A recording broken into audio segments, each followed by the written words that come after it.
It's time for another beer, rum, and rock rock shot.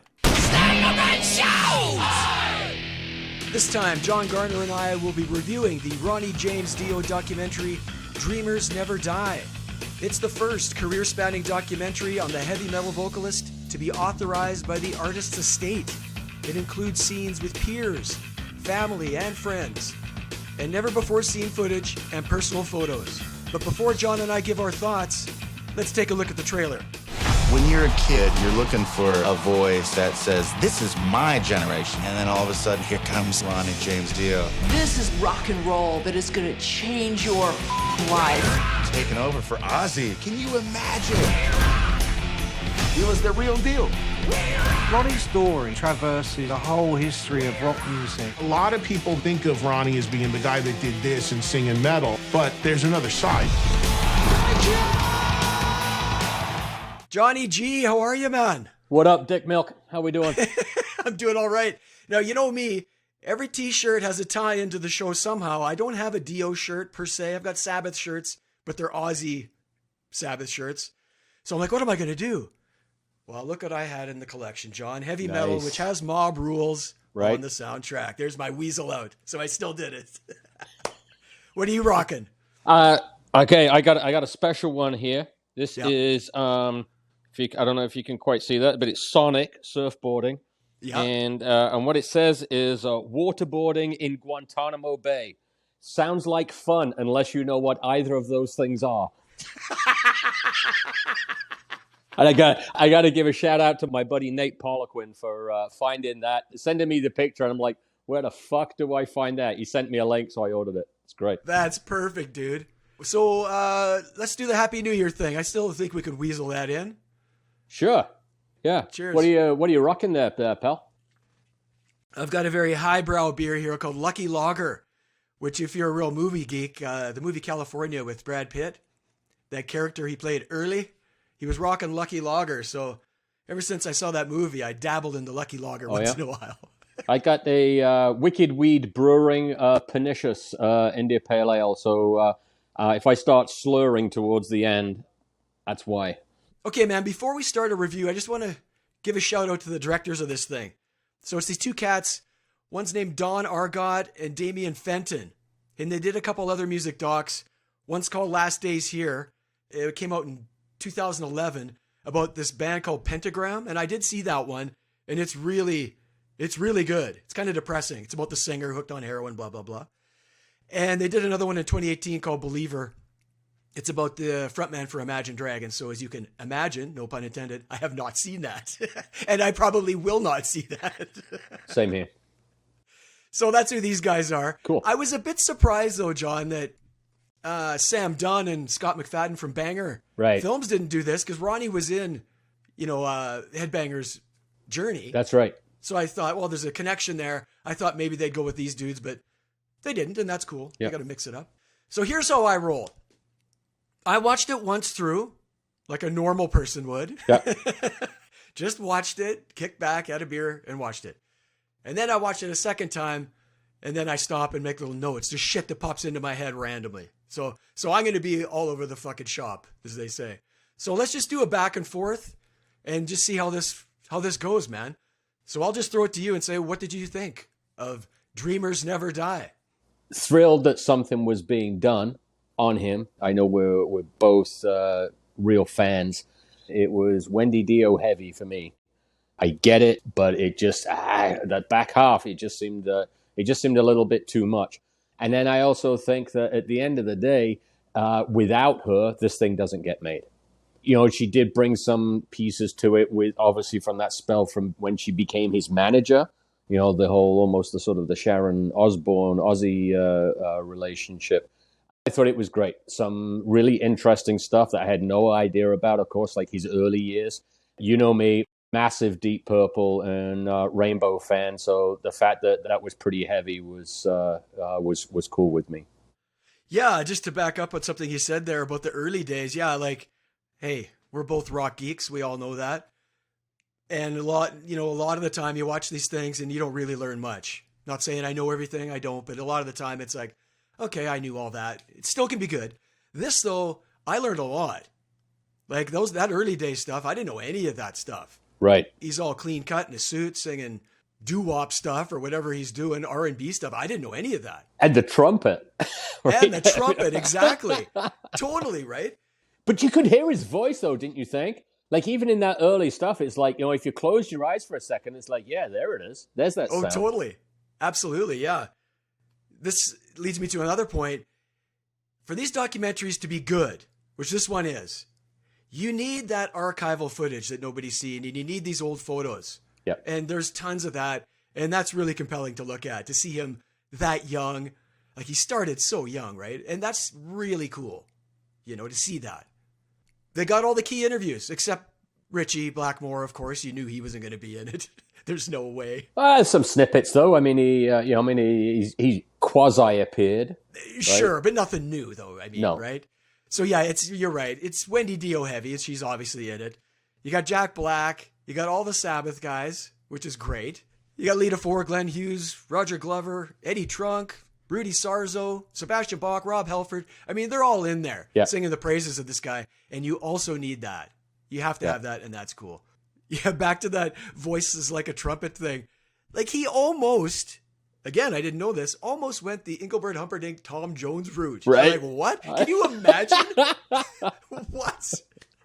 It's hard to wrap your head around. It really is. But then again, when you hear it and then you look at him, it's like, I mean, he could have gone any which way he wanted. Our lucky stars that he chose to go the metal route when he stumbled into that. I love the Roger Glover bit where him and Pacey had been brought in to potentially produce this band. It was like these fucking midgets walking. It was awesome. Oh, that's harsh. Yeah, I know. They're so small. Yeah. The Electric Elves. That was great. Right. So yeah, let's talk about Elf. Like, it was years and years and years and years later. I didn't know who Elf was. Right. I don't know, in your neck of the woods, where you're from, were they on the radar for you? In the music magazines or flyers, yeah. I mean, you'd seen that they'd supported Purple. For me, how I remember it was Ronnie James Dio of Elf. I hadn't heard of him before. I got no Elf records, but that band basically became sort of a cornerstone of that initial Blackmore and Rainbow group. I want to go back. You mentioned that Roger Glover, Ian Pace audition, and Clive Davis. We all know who Clive Davis is. Right. Can you imagine the pressure and how nervous you'd be? So they're auditioning for these guys. And like you said, so after that, they end up opening for Purple, like you said. But so they go from playing clubs to basically nobody to arenas with Deep Purple. That's a huge shift. Huge step. Yeah. Like, man, that's make or break time. Yeah. And of course, he rocked it. And it makes perfect sense, right? It leads to Richie and Rainbow. Yeah. Rainbow is basically Elf with Richie on guitar at first. Exactly. Initially, yeah. Right. Yeah. Again, these are little nuggets I didn't 100% know. Right. So I was super into this thing so far. Well, let's talk about that shift. So he's doing the blues rock thing, meets Richie, and they start doing this neoclassical heavy metal rock vibe. Nobody had done that. Nothing like you it. forget how unbelievably unique that was. Yeah.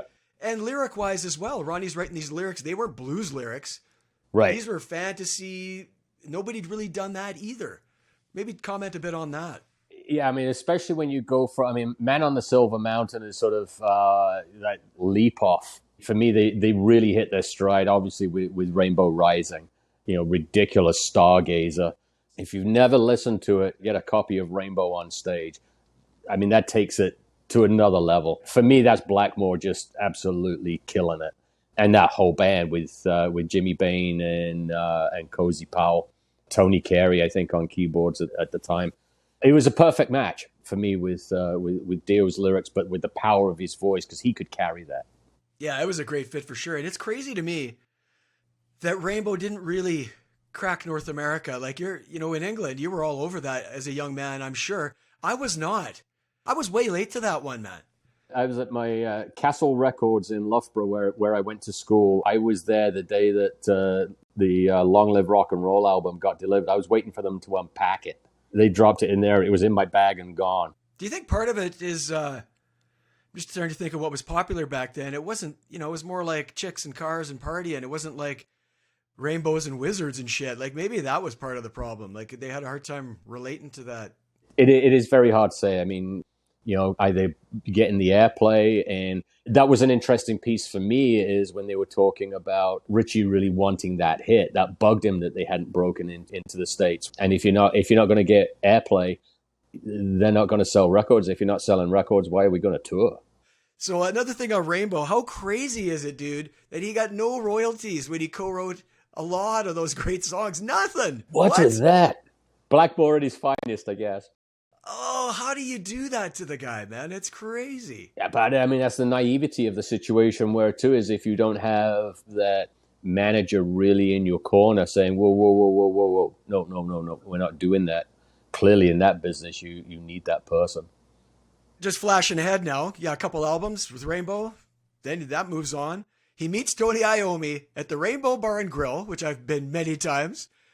Goes to his place and they knock out Children of the Sea, which ends up on Heaven and Hell. Are you kidding me, man? I just thought, what? Like, that's amazing. For me, there's the melodic heaviness with Dio that he brings to those tracks. And they're still my two favorite Sabbath albums, Heaven and Hell and Mob Rules. There is not a bad track on any of them. They are incredible albums. Absolutely. You're absolutely right, man. I mean, I'm a big Sabbath guy, so I love that classic Ozzy stuff, but those two albums stack up against any of that stuff. Again, I'm going to be random as fuck. Let's talk about the hand gesture. Like Gene, of course. Gene Simmons, of course, says he started it. Yeah, whatever. But what's it supposed to ward off evil spirits or something, right? I mean, but Jesus Christ, what is it? Was his grandmother not scary? Scared the shit out of me, right? I mean, fuck. Totally, right? Yeah. Right? Teaching him that shit. I thought that was hilarious. That was epic. Let's talk about wardrobe. Let's talk about what he was wearing. Yeah. Those sleeves. The sleeves. Right? Well, and then too, like when he goes into Dio and then he's got that T-shirt that's, I mean, it's just got strings across it. It's like, come on, man. The 80s were tough. Yeah, the 80s were tough. And you needed a certain body type to pull that shit off. Okay. Another thought I had. It's so lame that after that last Sabbath tour, they break up due to what? Cocaine abuse. Like, come on. Like, it's nuts how Rainbow and Sabbath, when you look back, were so short-lived, both of those bands. They could have done way more. Both those bands could have done way more. And it's really sad that it was either egos or drugs. I know this isn't original when it comes to rock bands. However, it's super sad as a fan to hear that because it's just a waste, right? 100%. And I guess it becomes drive, right? Richie was bound and determined to get that radio hit. And with Sabbath, they were nose deep and, couldn't get their head straight. Any discussion's bound to get out of hand at that point, and then it's like, well, fuck you then, I'm out. Or, fuck you, you're out. But when you take that forward into the Dio area, that was the whole conversation about Vivian Campbell. He wanted more. I mean, and I thought that delivery from Wendy Dio was pretty cold. Vivian Campbell had to go, right? I'd love to hear his side of that one because I fucking guarantee you he was underpaid. Yeah. There's no question in my mind. He's not going to come on the dock and get into that. But that's a one-sided conversation that we saw in this documentary, man. That was a sign, too, of Dio being pushed by Wendy or it being put together that way, in my view anyway, is that it was like, hey, we're now in control. For the first time, we're in control, and we get to say no. Right, and you mentioned Ozzy and Sharon, and it's a lot like that. For sure. If you look at Bark at the Moon, all songs written by Ozzy Osbourne, you're like, what? As if that's not true. Come on. Just to get all the publishing. I mean, it's nasty shit, right?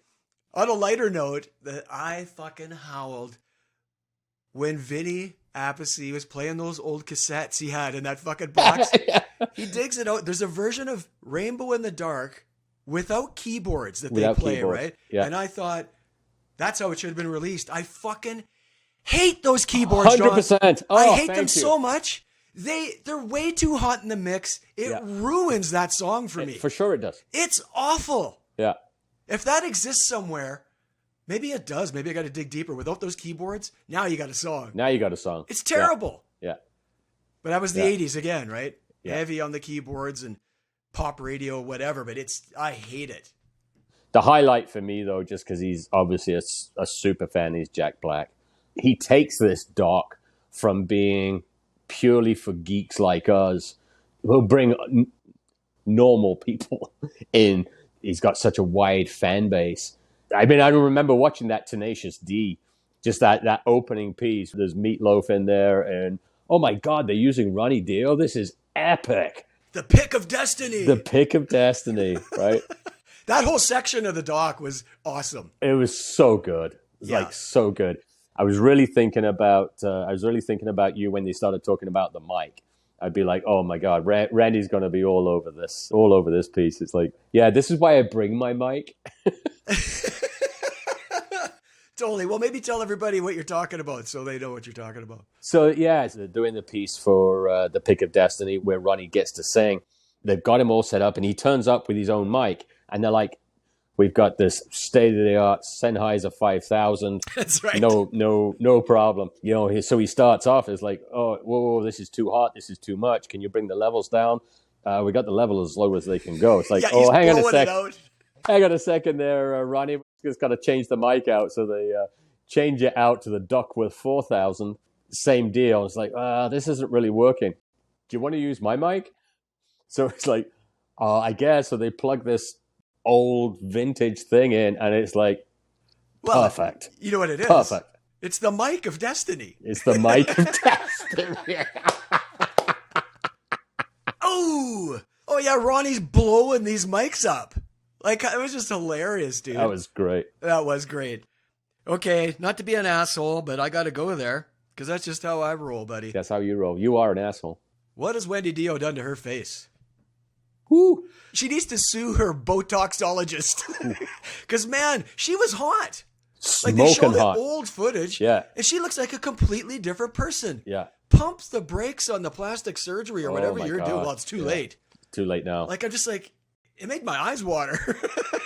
Either too much or not enough. I'm not sure. I guess I'm not going to get her on the show anytime soon. I don't think so. No, we're going to get blocked. Oh, my God. Another random thought. I had no idea that they actually tried to shoot that Holy Diver album cover for real. I didn't know that. They get the guy in the priest outfit, throw him in a fucking raging river with chains on. That dude meant it. Hey, he was serious. He was really nuts. Serious. Yeah. I had no idea of that. Which brings us to videos. Let's talk about videos. Let's talk about Dio videos. Like, if I could go back when I was a young man there, all into metal and shit, I have something I'm going to admit. Please don't be too hard on me. Send your emails to me. I loved Ronnie's voice. Yep. And I loved his music. Those first 3 albums, I'm all in. After that, I peter way off. But those first 3 albums I love. But I found him a little awkward to watch. I'm not going to lie, man. Like, I didn't think he was cool. No. Like, he's wearing animal pelts, waving a sword around. I could not relate to that. I'm more Motley Van Halen, like the way they dressed and carried on. I didn't really get the whole Dungeons and Dragons-y thing. It didn't really work for me. That's all I got to say. Well, yeah, I agree with you. Like the one where he's standing on the roof because it makes him look tall. Okay. Yeah. I mean, actually, he's dressed fairly normal in that one. Yeah. Though. I don't mind. He's not wearing animal pelts or an Egyptian fucking collar and shit. It like last in line. Like, oh my God. I disagree with Sebastian Bach on the white boots. The white boots were never a thing. Well, Lemmy rocked the white boots. White cowboy boots are completely different. I mean, they were fur-lined moon boots. That's what they looked like to me. Jesus. I'll give you that one. I think my sister had something similar at the time. Not all white boots are alike. Not all white boots are alike. Yeah, the 80s were rough on him visually, man, but the music was kick-ass. Yeah. So. Which is really all that matters. That's what kept us forward. Let's talk about the whole devil, Satan vibe. When you look back on it, I mean, it's just hilarious that people are upset by this or afraid of this. Like, it's so hilarious. Yeah. It just made me laugh at just how silly people and organized religion and all that crap can be. I mean, you're afraid of this little guy singing about wizards and fucking dragons. Like, come on. Yeah. Dragons. Yeah, you can't forget dragons. Yeah. Another thought I had about the doc overall, this is the kind of documentary I like in that it starts at the beginning. Yes. It's chronological. At the end. Yeah. It's chronological. Thank you. Yeah. Don't be fancy. Don't be bouncing all over the place. I don't need that. Just give me the fucking story as it happens. It's like, and they do that, dude. It's like movies that are going along, and then all of a sudden it's like caption 5 years earlier. No. I get confused. Well, having said that, I do love Pulp Fiction, the way they flip around. But for a music doc, no thanks. Nothing fancy. Nothing fancy, please. Hearing aid. I love that section too, because I forgot like how cool that really was. It's their response to We Are the World for the famine relief. It's like the metal response to that. And Ronnie was in charge of that whole thing and all those egos. And, do you have the record? I do not. I do. I'm assuming you do. Yes, I do. You bet I do. Yes, I do. Awesome, man. Yeah. I think I had a VHS tape at one point that had the video and the making of it, which was really cool. Like, obviously, they showed snapshots of it through there, but I mean, it was a who's who of metal and rock performers at the time. I wonder why Dickinson wasn't there. That's the only heavy hitter that was missing, really. Yeah. Because Hal Halford was there and Vince Neil. You know what popped out visually was Jeff Tate from Queensryche, his insane hairdo. Right. Kind of goes like little flock of seagulls or whatever he had going on there. Yeah. Oh my God, that was craziness, man. Yeah. Let's talk about Sacred Heart tour specifically and how insane that stage show was. Like, wild. Again, back to the videos and me not really relating. As great as that stage show was, and it was. Yep. Like, it lasers and that huge fucking dragon thing and all that. Again, it wasn't really my cup of tea either. Right. Like, as big as it was, it's pretty Spinal Tap when you think about it, the big dragon and stuff. But, I mean, you got to compete with Motley and all these bands. I get it. But I'm not into dragons and shit. So there was a bit of disconnect there, even though the visual presentation was spectacular. Right. So that's all I got to say about that. I don't know. Did you happen to see that tour? Yeah, I did. And, I mean, I happen to like dragons. I do pine for a dragon. I think that would be cool. Well, let me rephrase. Let me have a little caveat to that. No, you've been dissing it all night. I like him in Lord of the Rings and shit. I just don't want him in my music necessarily. That's all. It was just part of it, right? I mean, in some ways, it's almost the sort of the start of metal theater. The band that's gone and taken that to the other level for me and continues to do so is Maiden. That is heavy metal theater now. I think it would be the first time I'd seen a real stage show like that, where that much effort had gone into to putting it together. You're totally right, man. What's that, 86? Would that be 86? Something like that, right? Something like that, yeah. Yeah, there's other good stage shows, but nothing on that level that I can think of. You're totally right, man. I think that should be the new tagline for Beer, Rum, and Rock and Roll. John, you're totally right. Welcome to John's Right again. That's well, no. Welcome to John's Right, Randy's Wrong. Exactly. Like I said, first 3 Dio albums, I'm all in, and then I peter right out. There's lineup changes, and I just kind of lose interest in the band. On that note, it's got to be hard for anybody to reach that height in their career, and then the rug gets yanked, in this case by grunge, and overnight, you're playing a bar now.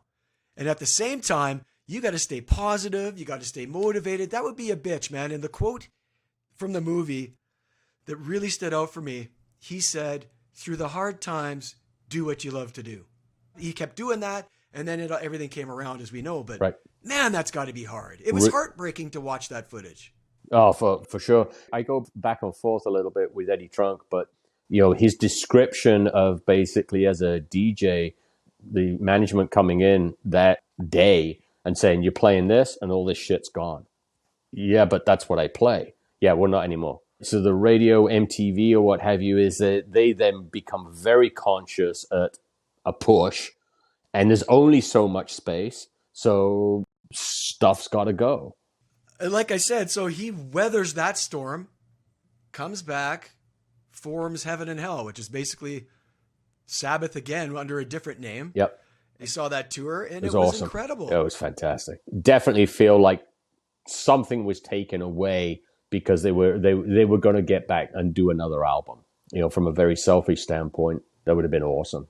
It would, because that album is strong. Yeah. Now you're leading me into, towards the end of the doc when Ronnie gets sick.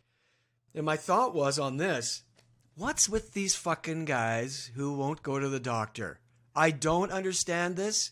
Go in, get checked out. Early detection is a thing. Early detection is a thing. Yep. What are they afraid of? Go in and have the guy tell you it's nothing then. Yep. Just go. Just go. There's your personal service announcement from Beer, Rum, and Rock and Roll. Right? I'm with you, man. We've had the conversation before. Absolutely. Go get checked. It pissed me off when I heard that. I didn't really realize that. Like, he went way too long. It's not like he was kind of uncomfortable. He was in serious pain. Well, that's your body talking to you, dude. Right. Something's up. Yep. Right? Listen to your body. But then on the positive, glass half full, the spirit of this guy Amazing. staring death in the face was unreal. Yeah. Like, there's that footage, he's in the hospital. Man, that brought me to tears watching that. Yeah. In that stage, what are your options? From minute one through that whole doc, clearly he was not going to be deterred by anything.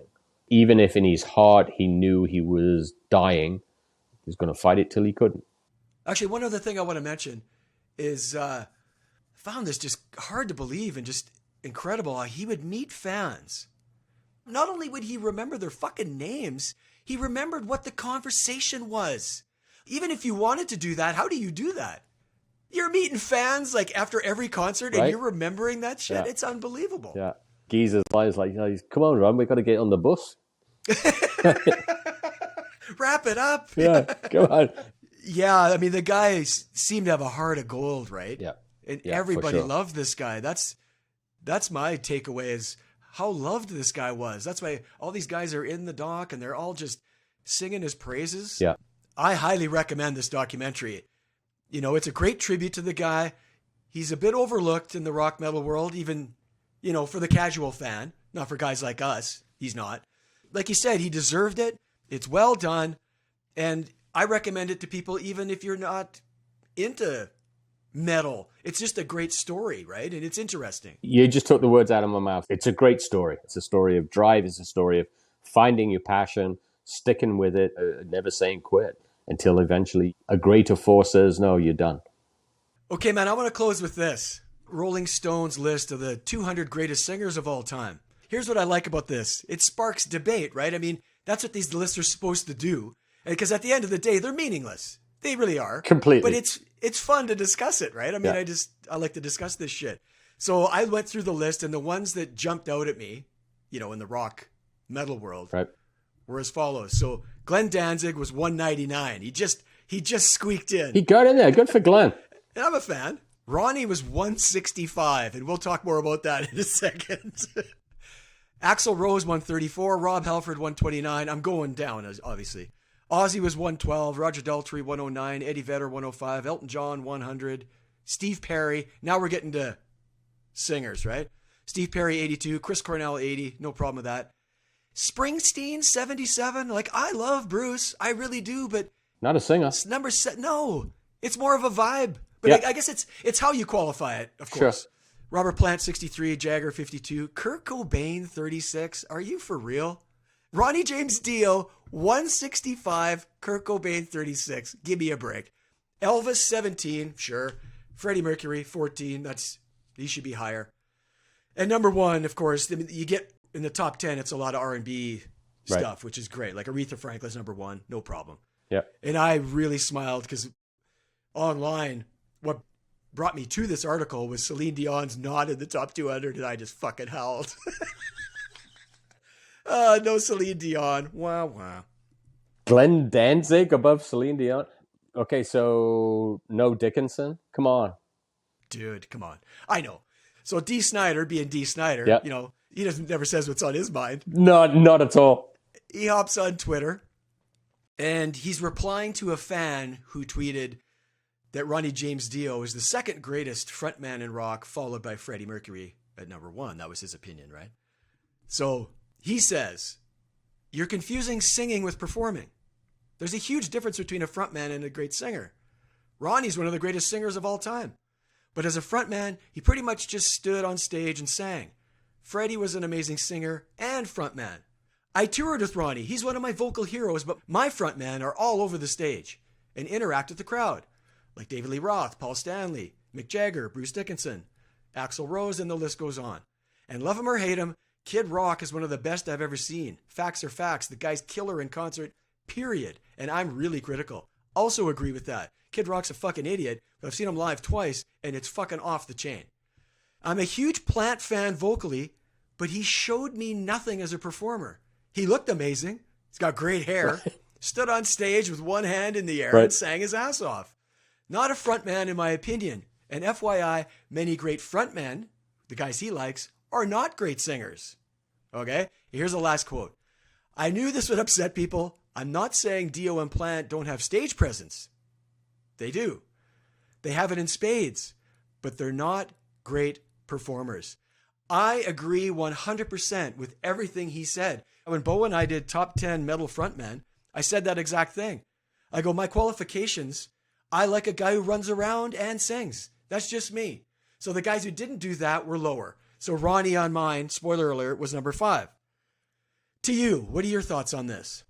How can you not agree? I mean, Halford's an interesting one, right? Because he's ridiculous singer. Back in the day was more of a front man.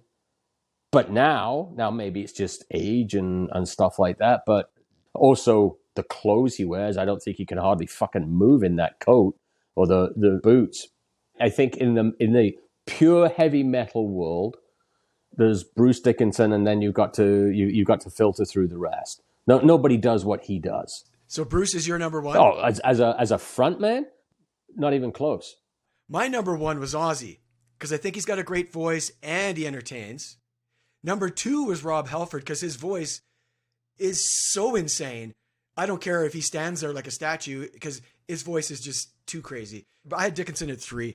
Man, you get into those top 5, you can interchange. I mean, they're all just fucking phenomenal. Okay, man. 2 thumbs up on Dreamers Never Die, the Ronnie James Dio documentary. Yes? 2 thumbs up, totally. Absolutely. 2 devil horns. Okay, man, that's a wrap. Thanks for hanging once again. Peace out, brother. It's always a blast. Okay, leave us your comments, what you guys think of this doc, if and when you check it out. Yeah, we want to hear from you. So then I can maybe ridicule you as well as John. No, I won't do that. All opinions are welcome. Except Sandy Hendry's. Except Sandy. Yeah, exactly. Let's get Sandy in here. Yeah, let's bring Sandy into this conversation. You can check us out wherever podcasts are broadcast. In the meantime, keep rock alive, people. Peace out.